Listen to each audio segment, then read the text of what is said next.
Bien, buenas tardes. Me disculpo por atrasarme un poco, pero hoy día mi día ha sido fatal porque he estado todo el día en las prácticas virtuales. Ya saben que es más complejo ajustarse a esto y demás. Y bueno, me tocó dar además la magistral, ¿no? Entonces vamos a hablar de la parte de generalidades. Bueno, voy a corregir esto. De generalidades, no importa, disculpe, de generalidades de protozoarios y de amebas, ¿no? O sea, pero vamos a hablar inicialmente de todos los protozoarios. Aquí ustedes pueden ver ya en alguna imagen, tenemos así va una bichuca, ¿no? Y lo importante es que abajo tenemos un flagelado, que definitivamente es el flagelado más importante como causa de una enfermedad parasitaria en Bolivia, ¿sí? Ahí tenemos a Trypanosoma cruzi, que es uno de los flagelados que vamos a avanzar más adelante, pero esto es parte de un siguiente capítulo. Solamente para mencionarles que vamos a ir refiriéndonos de manera general. No voy a entrar en especificaciones, solamente los aspectos más puntuales para entender la situación de los protozoarios parásitos de importancia médica. En la parte inferior tienen otro protozoario que también es flagelado, pero en este caso está en su etapa intracelular, que también la vamos a pasar en un siguiente capítulo. Por lo tanto, tomen en cuenta que el tercer capítulo y el cuarto básicamente nos vamos a abocar al estudio de los protozoarios. Ahora me corresponde hablar de las amebas, pero inicialmente debemos recordar algo muy básico. En la clasificación de los parásitos tenemos por un lado a los parásitos pluricelulares, y cuando hablamos de pluricelulares obviamente nos referimos a los metazoarios. Y de los metazoarios, los dos primeros capítulos, el que concluimos en esta semana y del que próximamente tendrán que dar un examen, pues se ha concluido con la parte de los helmintos. La primera parte, en el primer capítulo avanzamos la parte de los helmintos de cuerpo aplanado, los platelmintos, y esta segunda parte de los helmintos de cuerpos cilíndricos, entonces de los nematodos o nematelmintos. Entonces esos capítulos ya los hemos avanzado. Tenemos la parte de artrópodos, que también son, que pueden ser parásitos de importancia médica, o en algún caso no son parásitos, sino son vectores. En algunos casos son vectores y parásitos, y en otro caso no son ni parásitos ni vectores, pero son importantes médicamente porque pueden, por ejemplo, inocular veneno, y el veneno puede ser mortal. Entonces, vamos a dejar nada más con esa introducción esa parte de los pluricelulares y nos vamos a ubicar específicamente en el campo de los parásitos unicelulares. Por lo tanto, nos referimos a los parásitos protozoarios. Entonces, aquí está la clasificación un poquito más clara, ¿no? Los unicelulares y los pluricelulares, y aquí están los protozoarios. Entonces, les quiero mencionar que esta es una clasificación que la mantenemos.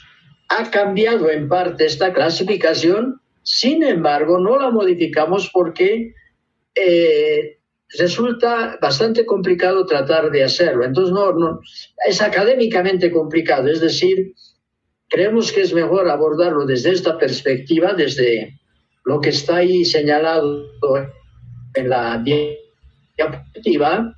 Entonces debemos mencionar que los protozoarios pertenecen a otro reino. Los helmintos, hasta el momento que hemos estudiado, pertenecen al reino animal, es decir, son animales que parasitan al hombre y a otras especies. Los que parasitan al hombre son específicamente parásitos antroponóticos, y los que parasitan al hombre y a otros animales son parásitos zoonóticos. Esos son de importancia médica, ¿sí? Entonces, esos son animales parásitos o parásitos animales, como quieran. Ahora nos vamos a referir a los protistas, es decir, imagínense, los parásitos pertenecen a distintos reinos. Y en el reino protista, entonces tenemos a estos parásitos agrupados en básicamente los siguientes filums. Este es el filum Sarcomastigófora, donde tenemos un subfilum que es el Sarcodina y otro filum que es el Mastigófora. No voy a entrar en mucho detalle de la morfología, etcétera, solamente de los aspectos más globales. ¿Por qué? Porque definitivamente habrán personas, profesores, que hablen de cada una de las especies de importancia médica y en su momento les darán sus principales características ya específicamente cuando nos refiramos a los parásitos en particular. Aquí estamos hablando de los protozoarios en general. Entonces, en el subfilum Sarcodina están todos los parásitos que tienen más o menos una característica aquí. Como pueden ver, sí son parásitos donde tienen una membrana celular, tienen un núcleo pues que no se nota muy bien aquí, y lo que pasa, una característica importante del subfilum Sarcodina es que tienen órganos de locomoción temporales. ¿Qué son esos órganos de locomoción temporales? Ustedes pueden ver una estructura alargada. No sé si se ve la flecha o si no voy a poner aquí el puntero. Se ve, doctor. Se ve, pero no con el puntero. Ya.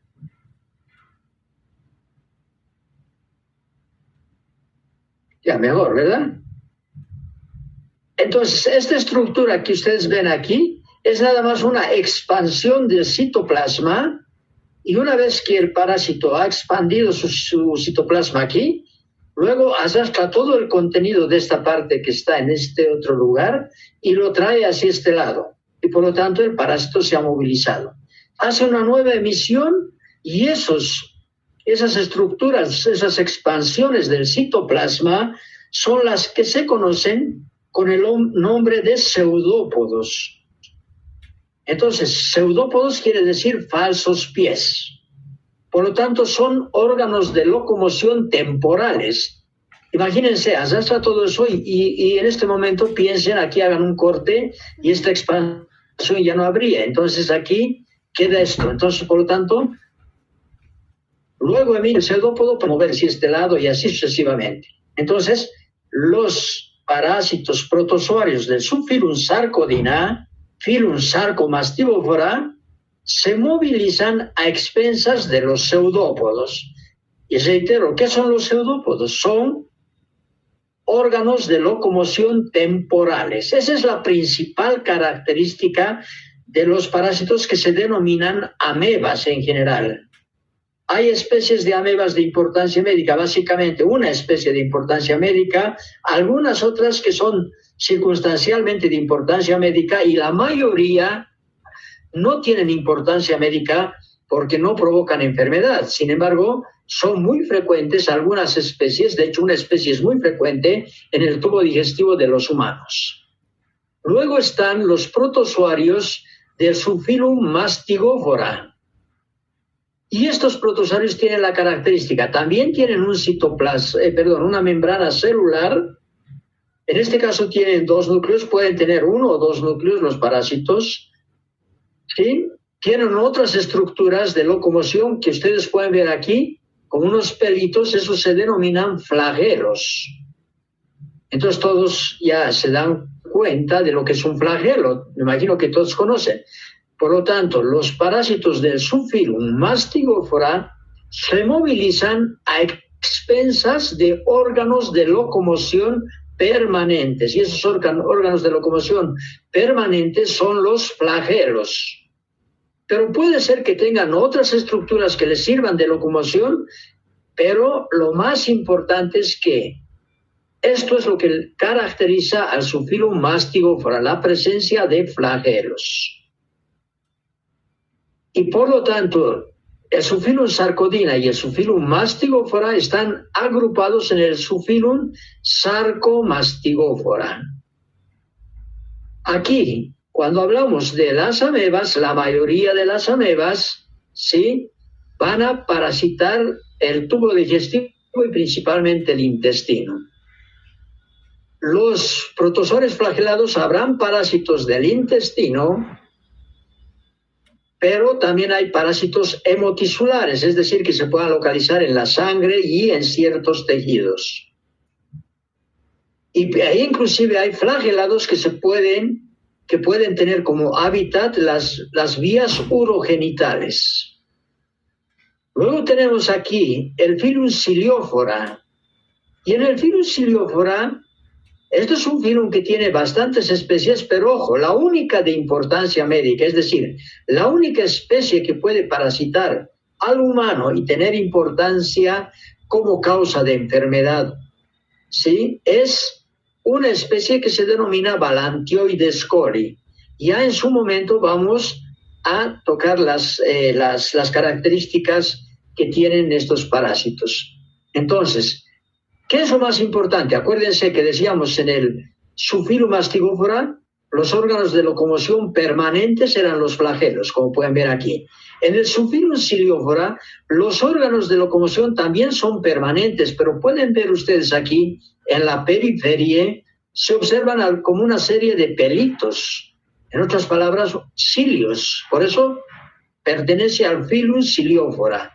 Entonces, Balantioides coli, que es la única especie de importancia médica, presenta órganos de locomoción permanentes que se denominan cilios, similares a los flagelos, pero mucho más pequeños y mucho más abundantes.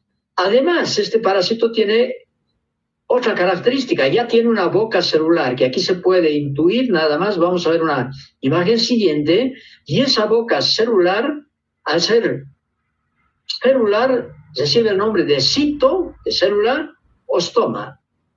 Entonces, citostoma es el nombre. También tiene un nanocelular que no se observa bien, tiene dos núcleos diferentes, un macronúcleo y un micronúcleo que no se observa aquí, y tiene vacuolas contráctiles. Entonces, este es el único parásito del filum Ciliophora que tiene importancia médica. Luego, pasamos a los parásitos del filum Apicomplexa. Y estos son parásitos extraordinarios. ¿Por qué? Porque, en primer lugar, todas las especies del filum Apicomplexa son parásitas de cualquier especie. No estoy hablando exclusivamente del humano, pueden ser de animales, pueden ser de plantas, etc.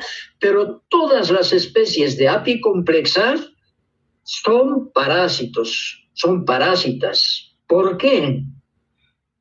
Porque en el filum Apicomplexa están todos los protozoarios que sí o sí, por lo menos parte de sus ciclo biológico, si no todo el ciclo biológico, ¿sí?, se quieren ser intracelulares. Entonces, como que si se quieren ser intracelulares, lógicamente depende de su hospedador. Entonces, de la célula hospedadora. Por lo tanto, eso hace que todas las especies de Apicomplexa sean parásitas.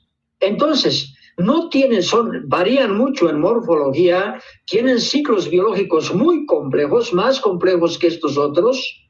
Y en estos ciclos biológicos complejos, ¿sí?, puede ser que hayan parásitos que tengan ciclos monoxenos.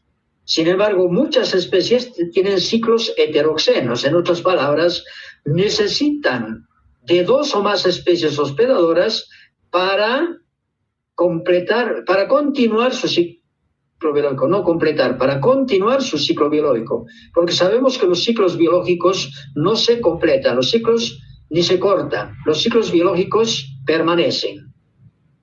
¿Sí? Se continúan. Entonces, esa es la característica. Por lo tanto, no se olviden, aquí tenemos, por ejemplo, un glóbulo rojo, y ahí tenemos 4 parásitos. Cada una de esas estructuras en forma de anillo cada uno es un parásito. Y aquí tenemos otra imagen con el mismo parásito, pero aquí hay un solo parásito con otras características. Eso quiere decir que puede haber una diferencia importante en su morfología, inclusive en una misma especie. Entonces, aquí, por ejemplo, esto es para ejemplificar que es un parásito intracelular. Otra de las características, al ser intracelular, ¿sí?, con mucha frecuencia no se requiere de órganos de locomoción, por lo tanto, por lo general no tiene órganos de locomoción permanentes, como en este caso, no tiene cilios, perdón, no tiene flagelos y no tiene cilios. Sin embargo, no significa que no se mueva. Por ejemplo, este parásito se denomina Plasmodium vivax, es el nombre científico. ¿Y por qué se denomina Plasmodium vivax? Porque si uno ve una muestra de sangre al microscopio donde esté este parásito, el parásito se mueve dentro del glóbulo rojo y por lo tanto eso ha hecho que se denomine vivax, más o menos como para decir movimiento vivo. Tenemos otros parásitos del filum Microspora. Ahí están diferentes especies de parásitos que no están muy bien estudiados y que han cobrado importancia en la medicina porque se comportan como especies oportunistas. Entonces, y no tienen órganos de locomoción muy evidentes, son difíciles de visualizar a la microscopía,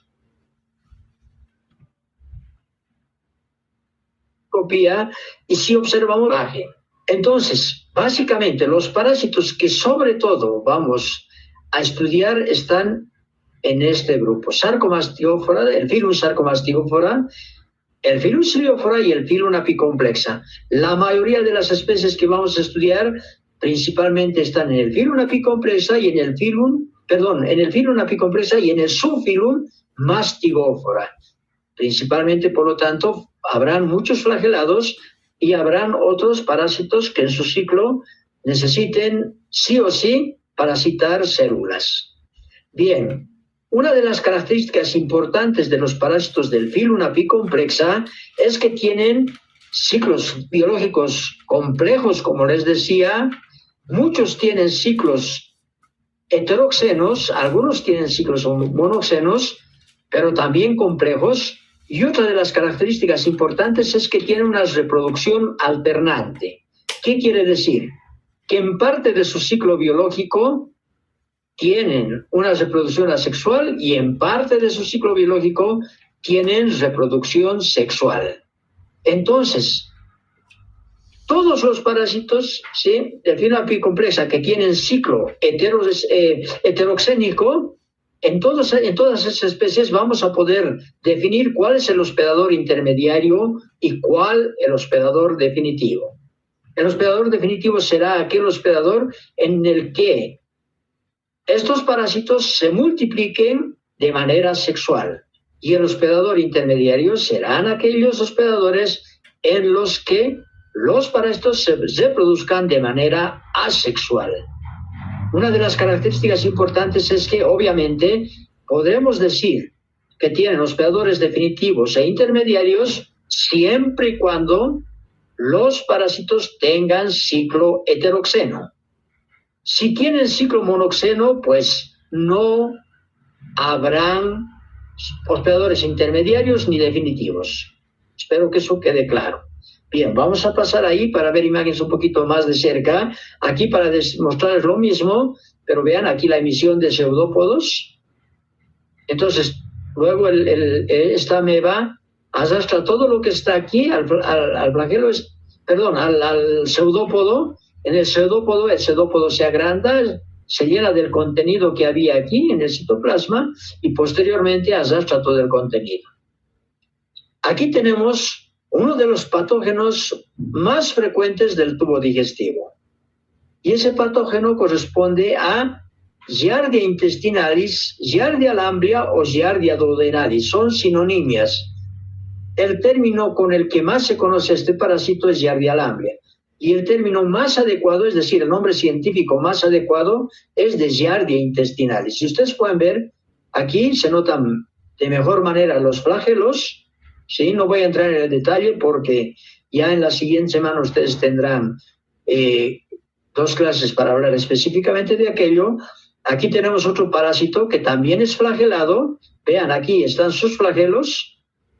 Se pueden ver 1, 2, 3, 4 flagelos anteriores y podemos ver un flagelo, sí, no un flagelo, una estructura a manera de flagelo que es una estructura que le da sostén al parásito. ¿Para qué muestro estos dos? Por un lado, para mostrar que tienen flagelos y por lo tanto son del subfilum Mastigophora.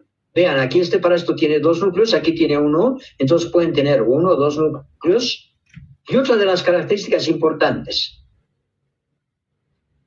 este parásito, decía, se moviliza a expensas de los flagelos. Este otro se moviliza a expensas de los flagelos, pero aquí ustedes pueden ver una estructura, ¿sí? Esta estructura ondulada más bien, ¿sí? Si viéramos al parásito vivo, pues esa estructura es como si estuviese una bandera flameando. Entonces, justamente por eso es que se denomina membrana ondulante. Entonces, los flagelados, los protozoarios del subfilum Mastigophora se movilizan por flagelos y algunos además tienen membrana ondulante. En este caso, aquí estamos viendo Trichomonas vaginalis, que es el único parásito, sí, que vamos a estudiar por su importancia por colonizar las vías urogenitales. Aquí el parásito ciliado, Balantioides coli, del filum Ciliophora, donde ustedes aquí pueden ver más nítidamente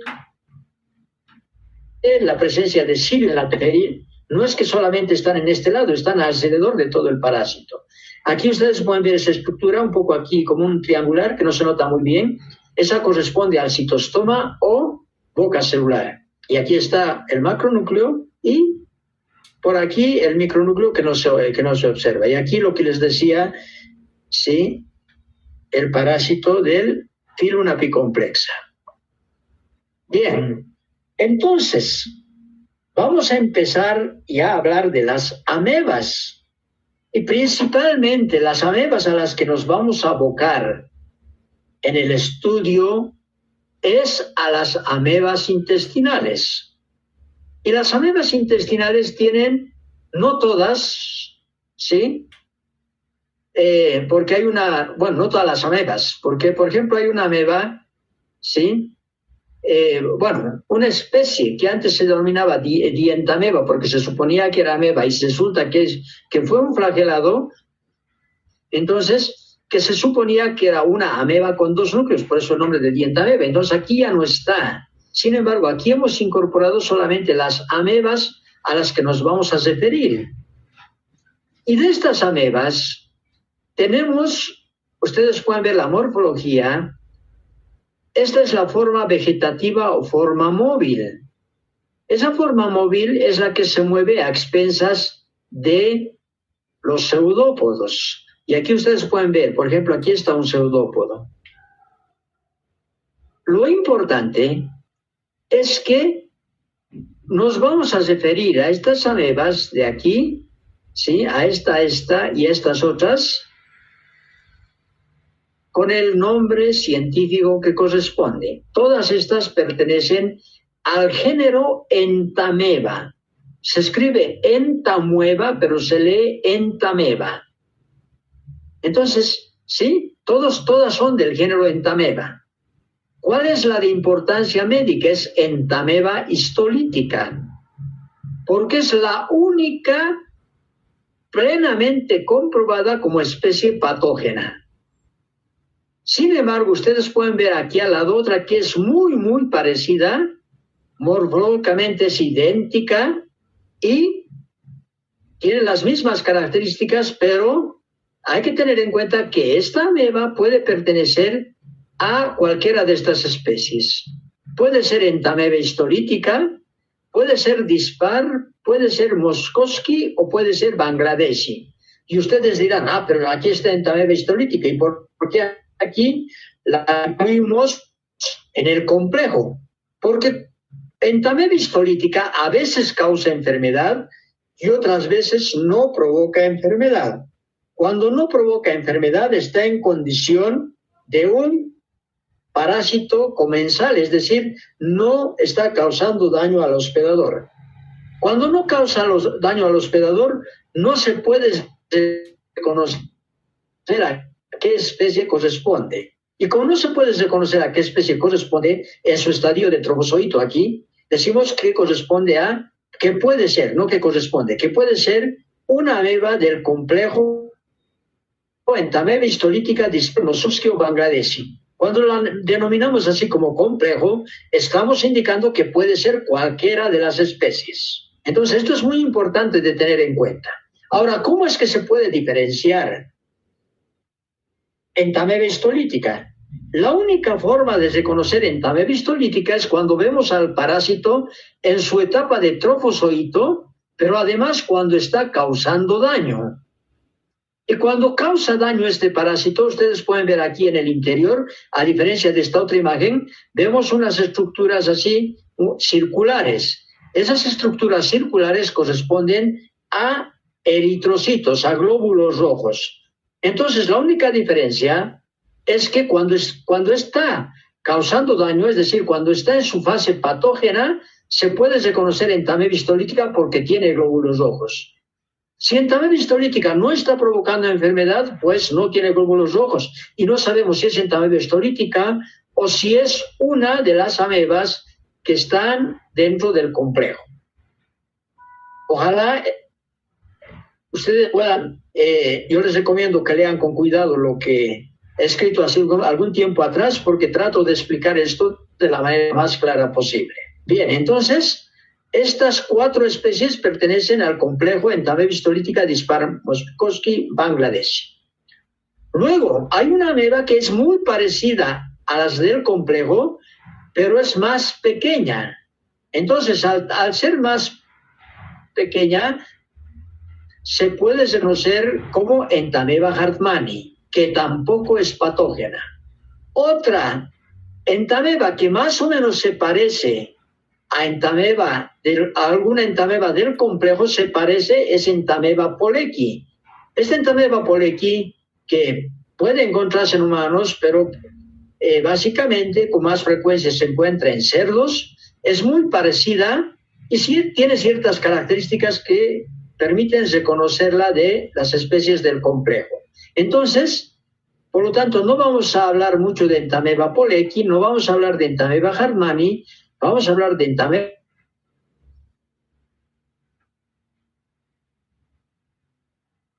Moskowski, Bangladesh. Pero además vamos a hablar de entameba coli. ¿Qué tiene de característica entameba coli? Esta ameba es la más frecuente en el intestino humano. Se la encuentra con mucha frecuencia y en algunos lugares más del 50% de la población está parasitada con entameba coli. Entonces, ¿qué tienen de particular las especies del género entameba? Tienen esto. Ustedes pueden ver aquí, para tomar en cuenta esta ameba, por ejemplo. Tiene en el centro, donde está ahorita el puntero, ¿no?, como un color rojo, en ese mismo lugar está un punto oscuro. Ese punto oscuro se denomina cariosoma o cromatina central. Les recuerdo, se denomina cariosoma o cromatina sexual. Perdón, cromatina central, no cromatina sexual. Es un error, discúlpeme. Cromatina central. Entonces vean que aquí la cromatina central está en el centro del núcleo. En hartmanni pues también está en el centro del núcleo y en polecki más o menos en el centro del núcleo. Entonces, en las especies del complejo y en entameba hartmanni, sobre todo en estas, la característica es que el cariosoma es central, una de las características. Vamos a ver qué pasa con entameba coli. En entameba coli el cariosoma no está en el centro, ahí he puesto el puntero. El cariosoma está lateralizado, es excéntrico, no es central. Entonces, esa es una de las características para diferenciar entameba coli de estas otras. Por lo tanto, entameba coli sí se puede reconocer y no se confunde con estas otras. Por un lado, principalmente por la presencia de el cariosoma excéntrico o paracentral, ¿sí?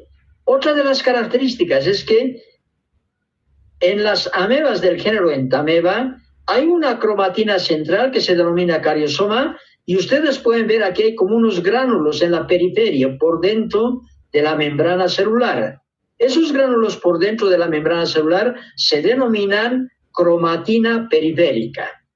Entonces, la cromatina periférica, en el caso de las amebas del complejo, es una cromatina distribuida uniformemente, es decir, son gránulos de cromatina, pero más o menos del mismo tamaño, están regularmente distribuidas. En cambio, en Entamoeba coli, los gránulos de cromatina son de diferente tamaño. Entonces, la cromatina periférica está irregularmente distribuida.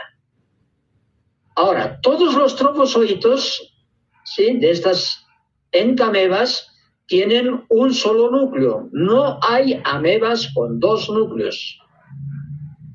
Bien, y nos vamos a pasar a otras amebas que son importantes porque también están presentes en el intestino y hay que reconocerlas por ¿qué? Para no confundirlas, estas que potencialmente pueden ser patógenas porque ahí puede estar entamoeba histolítica. Entonces, hablamos de la ameba más pequeñita, que es Endolimax nana. Endolimax nana y Iodamoeba bushli, ¿sí?, en el estadio de trofozoito, al igual que las otras, tienen un solo núcleo. Pero ustedes pueden ver, ¿sí?, que el núcleo es más o menos parecido entre Endolimax nana y Iodamoeba bushli. Y tomen en cuenta una cosa. Si ustedes notan, voy a poner en la parte central ahí, donde está el cariosoma es más voluminoso que en el caso de las amebas del complejo Entamoeba. Entonces el cariosoma voluminoso y aquí también el cariosoma voluminoso. No tienen cromatina periférica, es decir, no tienen gránulos de cromatina en la periferia. Aquí solamente está como una línea porque es el espacio que queda entre el cariosoma y el citoplasma del parásito. Y obviamente ahí está la membrana nuclear. Por dentro de la membrana nuclear no tienen cromatina. Entonces solamente hay un espacio. ¿Sí? Entonces Endolimax nana es la ameba más pequeñita y Iodamoeba bushli es una ameba que varía bastante de tamaño. Miren, por ejemplo, aquí está de 8 a 20 micrómetros. Algunos autores inclusive puede variar de 5 a 20 o un poco más. Y además Iodamoeba bushli con mucha frecuencia varía además en forma. Aquí, por ejemplo, está ameboidea, un poco hacia ovalada, pero puede ser triangular, un poco rectangular, etc. Esta varía mucho.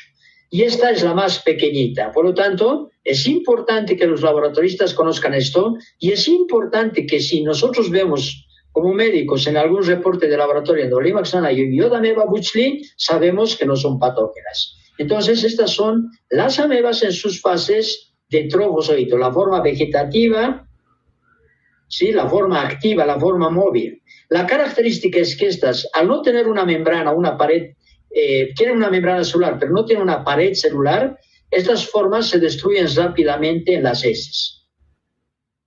Una de las características importantes respecto a Entamoeba coli, les decía que es la ameba más frecuente del intestino. Por lo tanto, como se puede reconocer, entonces es importante que cuando hayan reportes de la presencia de Entamoeba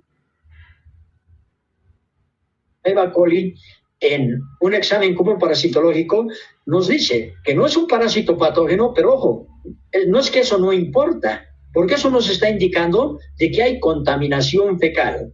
Eso quiere decir que la gente está bebiendo agua contaminada con heces o está ingiriendo alimentos como verduras contaminadas con heces fecales, regadas, por ejemplo, con aguas hervidas. Esto es muy importante de tomar en cuenta. Esta es una imagen que la he tomado de un manual de la OPS, sin embargo yo le he hecho las adecuaciones correspondientes para actualizar esta información. Bien. Ahora, las amebas tienen su forma de resistencia. Ya les decía, la forma móvil, ¿sí?, la forma activa es el trofozoito y la forma de resistencia es el quiste. Y aquí vamos a ver la diferenciación de los quistes. De hecho, con más frecuencia en las amebas, nosotros y los laboratoristas van a encontrar amebas en su etapa de quiste, porque es su forma de resistencia. ¿Y por qué?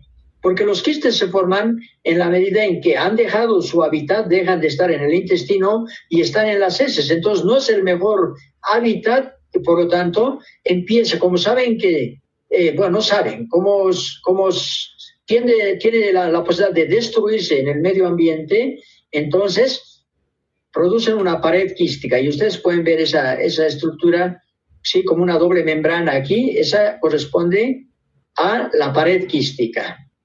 Entonces, vamos a ir con las amebas del complejo.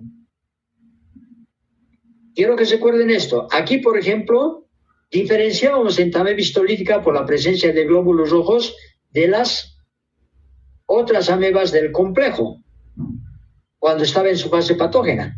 Aquí, cuando vemos los quistes, ya no hacemos esa diferencia. ¿Por qué? Porque cuando entameba histolítica está provocando daño, está siendo patógena, no forma quistes. Casi la gran mayoría de los laboratoristas, de los médicos, etcétera, cometen el error de asumir que los parásitos, las amebas, en este caso entameba histolítica, cuando está provocando daño, puede formar quistes, pero no forma quistes. No porque no puede, sino porque no necesita formar quistes. Está muy bien en el lugar donde está causando daño. ¿Por qué? Porque tiene todas las condiciones favorables. Y cuando se elimina con las heces, normalmente se eliminará con heces, ¿sí?, que contengan moco y sangre, es decir, heces anormales.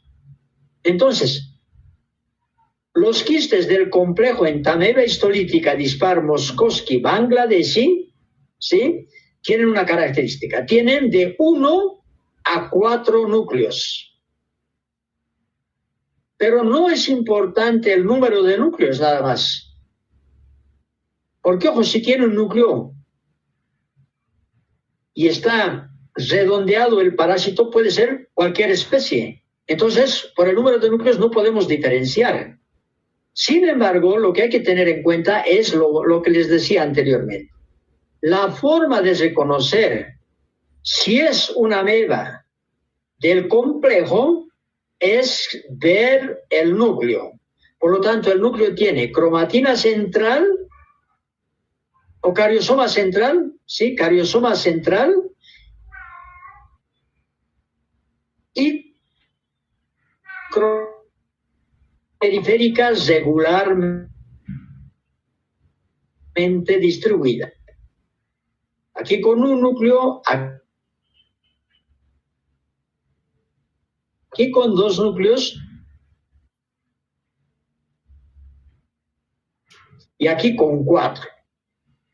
No habrán amebas con 3, por lo tanto hay amebas de tener en cuenta también. Es que cuando estas amebas están en su etapa de quiste inmaduro, uninucleado, presentan estas estructuras, que son unas estructuras a manera de vasitas, de bordes romos, a manera de puros, de los cigarros puros, ¿sí? Entonces, estos se llaman cuerpos cromidiales. Estos cuerpos cromidiales le brindan energía al parásito. Entonces, este parásito está dentro de un quiste, no puede absorber nutrientes del medio ambiente, por mucho que esté en el intestino, o por mucho que esté en las heces luego de ser eliminadas. Entonces, para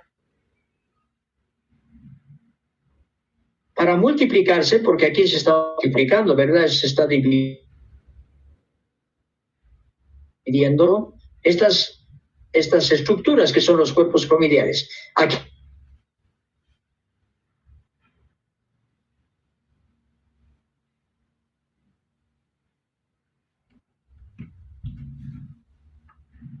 hay más cuerpos cromidiales, aquí hay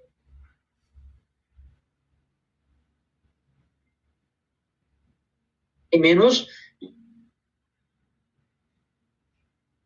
Y a ver, son los quistes cromidiales, y se de multiplican. Nunca los glóbulos rojos solamente se pueden encontrar en los trofozoitos de entameba histolítica, ¿sí? Y otra de las cosas es que entameba polequi, pues sí se puede reconocer, a lo mismo que Harmania en su etapa de quiste, porque además de ser más pequeñas, sí, tienen algunas estructuras, no voy a entrar en el detalle,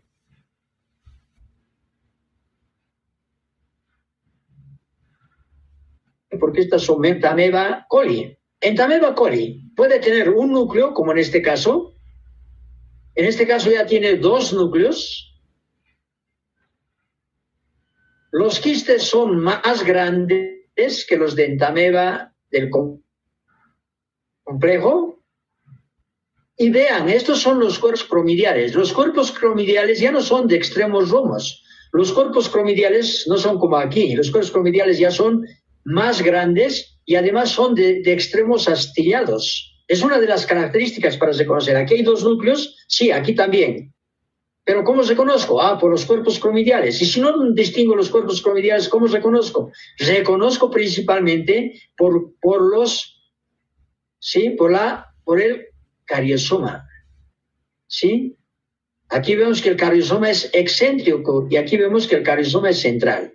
Y aquí se nota mejor lo que les decía, los gránulos de cromatina periférica que están por dentro de la membrana nuclear son gránulos de diferente tamaño. Aquí vemos uno más grande, por ejemplo, aquí uno más pequeñito, al lado, por ejemplo, uno más grande. Esta es la cromatina irregularmente distribuida. Y lo mismo, este quiste luego tendrá, antes de esto tuvo un núcleo, ahora tiene 2 núcleos. El siguiente estadio será un quiste inmaduro tetranucleado con 4 núcleos. Entonces, contar el número de núcleos no es suficiente para decir si es coli o es histolítica. Aquí vemos ya el Entamoeba coli, el quiste maduro, que tiene 8 núcleos. Pero ojo, la gente en los laboratorios se ha acostumbrado a contar solamente el número de núcleos. Y lo importante es que, a pesar que no es muy fácil, pues hay que visualizar dónde está el cariosoma. Otra de las cosas, algunas veces se han encontrado, por ejemplo, quistes de Entamoeba coli con 16 núcleos. Entonces, no es suficiente contar el número de núcleos para decir a qué especie corresponde. Es muy fácil de conocer Entamoeba coli, sin embargo, lamentablemente, lo que peor se diagnostica por microscopía, no solo en Bolivia, en todas partes del mundo, son las amebas. Y con mucha frecuencia, sobre todo en Bolivia, se confunde Entamoeba coli con Entamoeba histolítica. Y los resultados del laboratorio indican se observan quistes de Entamoeba histolítica. Es un error, porque no se puede reconocer nunca un quiste de Entamoeba histolítica. Y el médico que no sabe recibe ese resultado y le hace tratamiento como si la persona tuviese una infección por Entamoeba histolítica. Y de pronto tiene un cuadro disentérico, ese es con moco y sangre, pero que no se deben a Entamoeba histolítica. Pudiese tener una enfermedad bacteriana. Y de pronto le estamos haciendo tratamiento contra una ameba y, sin embargo, se nos muere por una infección bacteriana severa. Bien, vámonos a las otras amebas, las que eran diferentes. Y aquí tenemos Iodameaba bushli. Les he dicho que Iodameaba bushli, igual que en el trofozoito, el quiste varía mucho de tamaño y de forma. Pero aquí ya vemos, por ejemplo, ¿sí? El cariosoma es voluminoso, pero el espacio, vean, el cariosoma está un poco lateralizado hacia un lado del núcleo y hay un espacio amplio entre el cariosoma y la membrana nuclear. Entonces, Iodameaba bushli, tanto en su etapa de trofozoito como en la de núcleo, tiene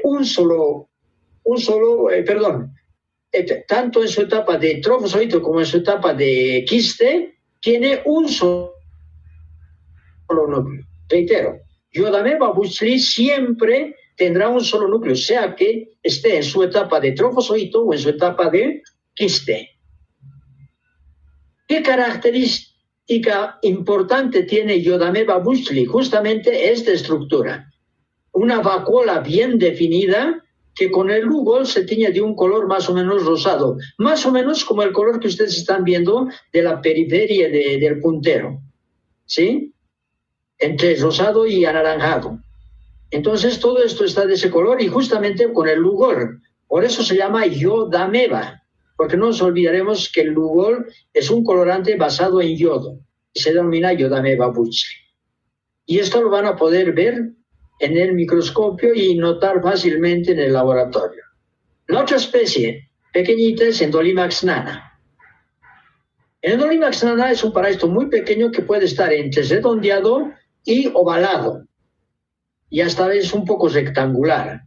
Lo característico es que no vamos a notar casi nada en el núcleo, va a ser como un granulado fino, difícil de reconocer detalles, pero lo que sí vemos es que al mover el micrométrico, de pronto aparecen 1 a 4 núcleos, puede tener 1, 2 o 4, y en algún momento esos puntitos que se han visto negros se tornan refringentes. ¿Por qué? Porque al mover el micrométrico, ustedes piensen, por ejemplo, que están enfocando esta parte, justo el centro, y se ve de color negro. Y piensen que en otro momento, al mover el micrométrico, están enfocando esta parte, el espacio que hay entre el núcleo y la membrana nuclear. Entonces, ahí se ve el punto refringente. Esa es la característica para reconocer Endolimax nana. Entameba harmani es similar a las especies del complejo, pero quistes mucho más pequeños. Bien. Indistintamente de la especie, todas las amebas tienen más o menos el ciclo que está ahí. El parásito, en su etapa de trofozoito, que aquí está, ¿sí?, vive en el intestino grueso. Por lo tanto, ¿cuál es el hábitat de las amebas que hemos mencionado? El hábitat es el intestino grueso, el colon. En el colon el parásito se va multiplicando en su etapa de trofozoito, y aquí un trofozoito da lugar a 2 trofozoitos. Vean, aquí se está multiplicando por fisión binaria y da lugar a 2 parásitos. Luego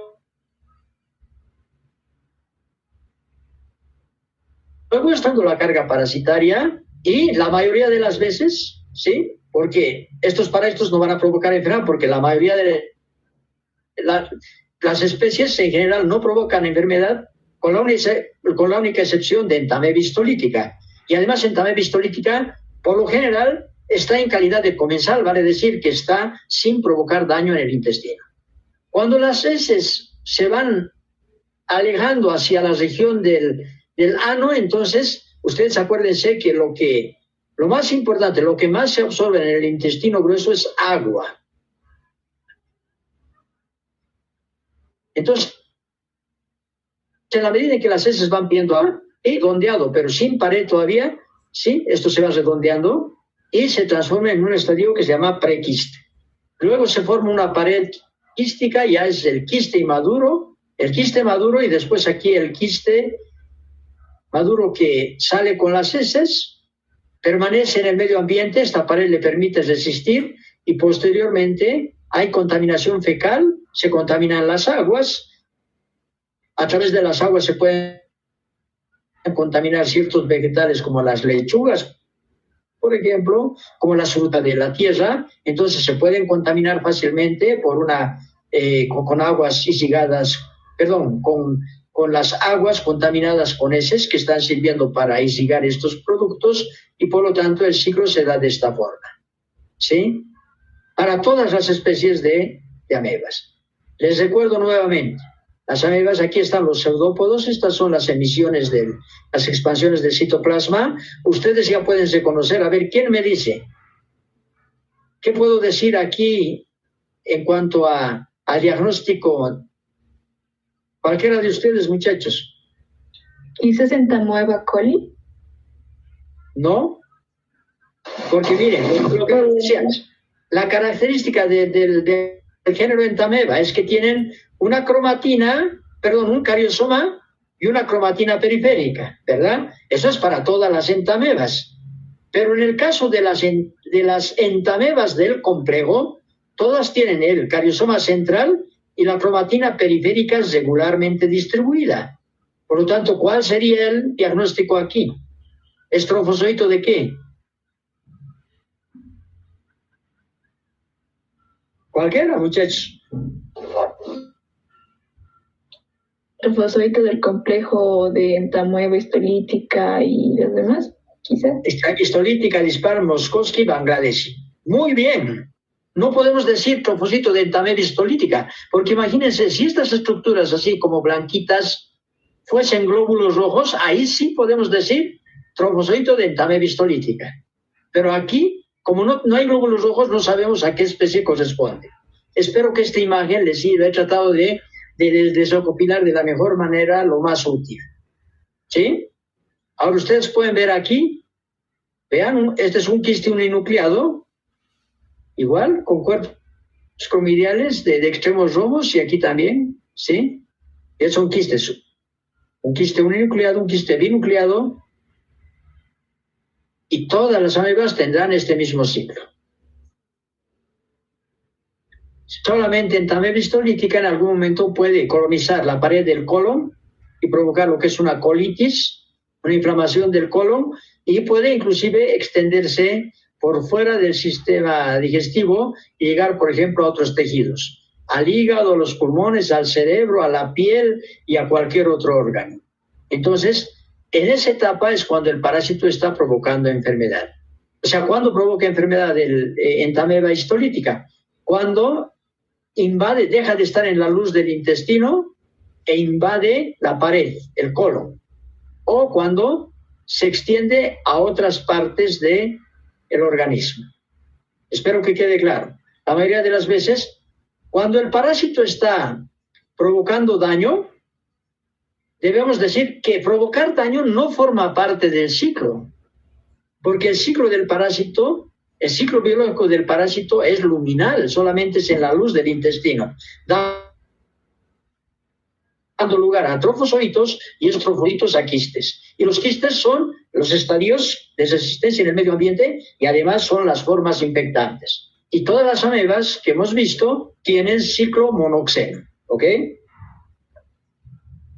Entonces, en ese ciclo, ¿sí?, de transmisión, es importante tener en cuenta aquí las moscas.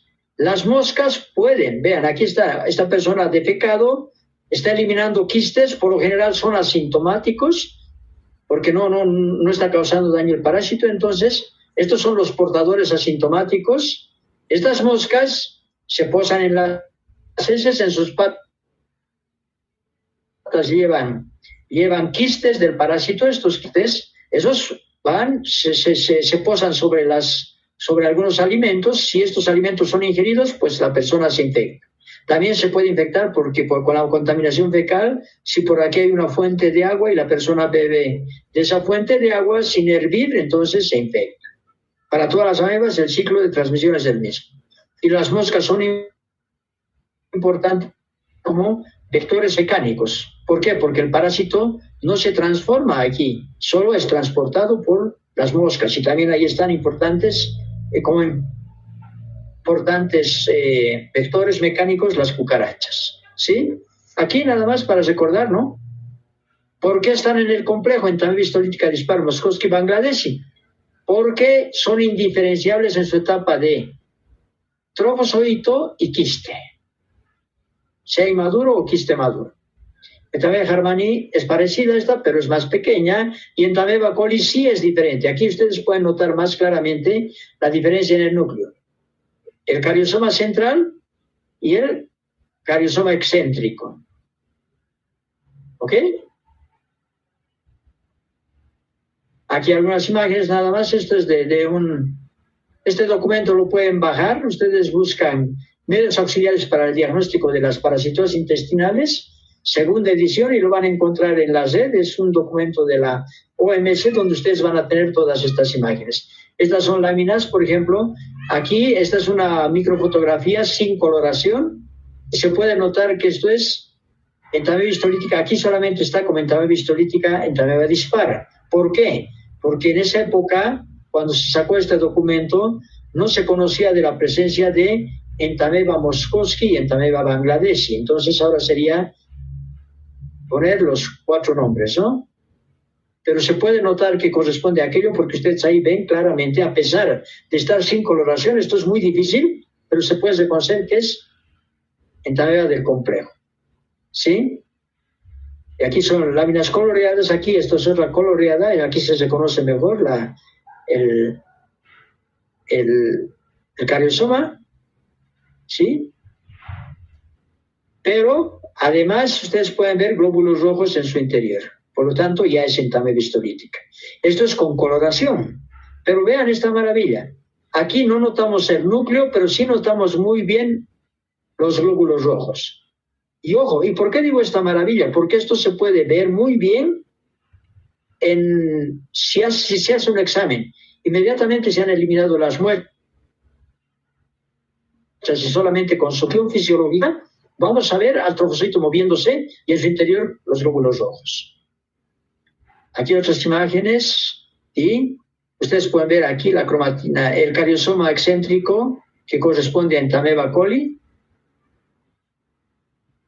¿Sí?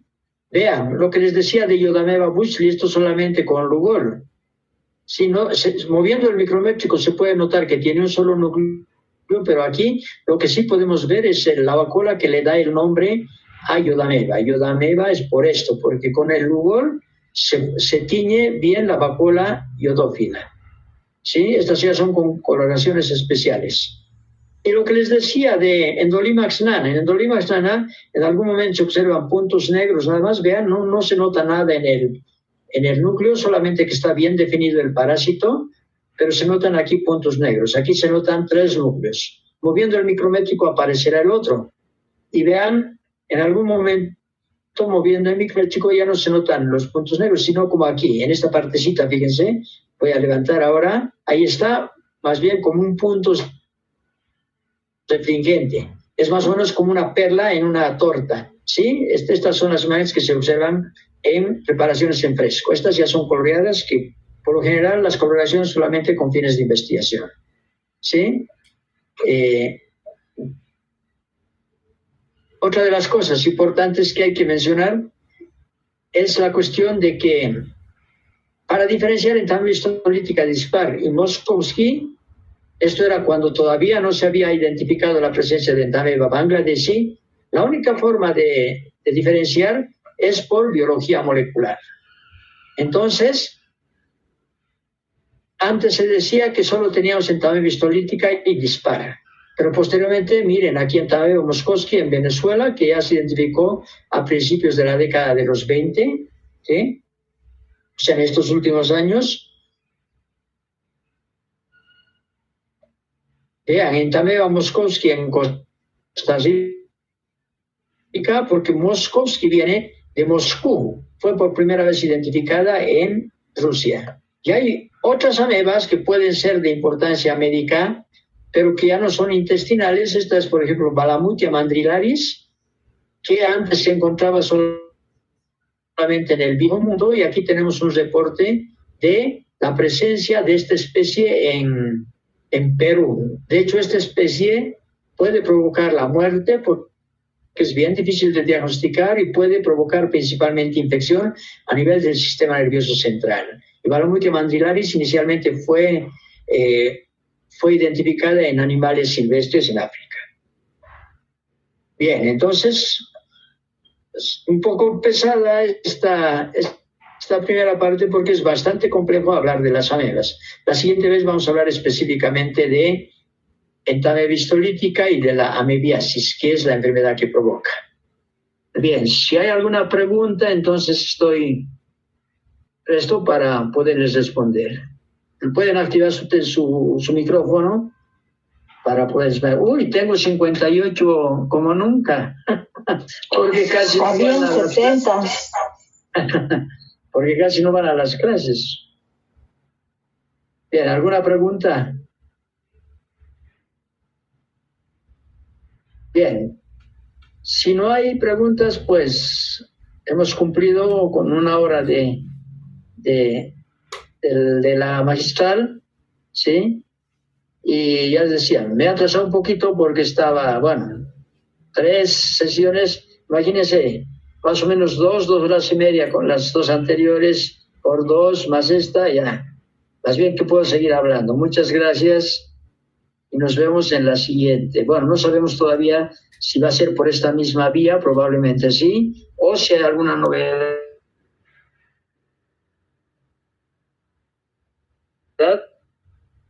Vamos.